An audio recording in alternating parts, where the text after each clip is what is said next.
Just kidding, this game sucks. Seriously, just look at it. This game kinda doesn't know what to do with itself. I'm not even sure what they're going for here. It's like a faux 1920s feel that tries to tie in 40s era noir detective themes while its characters run through a paper-thin plot shoehorning in commentary on social issues against a backdrop of terrible stop-motion visuals with a distinct lack of polish. And while the game does tout itself as a game about gender and the economy, there are no solutions or viewpoints on either of these subjects. It's mentioned repeatedly, but it never goes anywhere. I'm all for a game about gender equality or economic disparity or hell, even politics, but you have to deliver on the goods. Have a message delivered through your narrative that actually says something. Here things happen, but there isn't an emotional center anywhere to be found. The main character tells us about financial struggles, a subplot about work being stolen that eventually gets tacked onto the main plot to tie everything together, and the foils of being a private detective.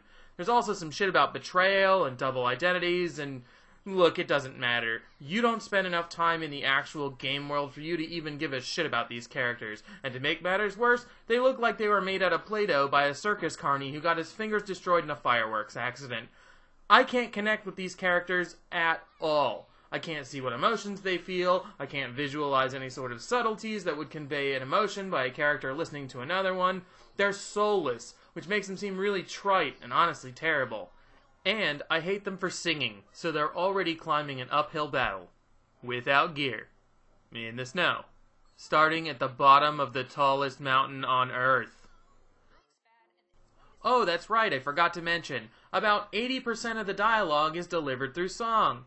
Terrible, unskippable songs. Sung by apparently tone-deaf people over a repetitive, simplistic soundtrack.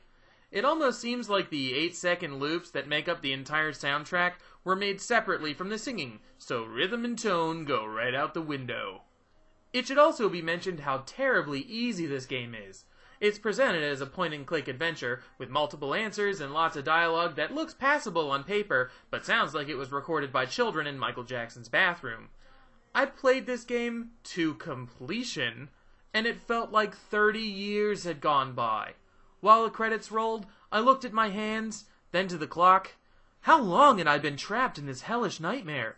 What year is it? Who's the current president? And why did no one come looking for me in all that time?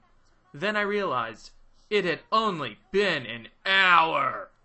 For me, this game is torture, and I would only recommend it to government agencies or privatized prison systems that specialize in enhanced interrogation techniques. There's a whole world I can see right out in front of me, and a whole life where I can be who I wanna be. But if Mother has her way, I'll be wasting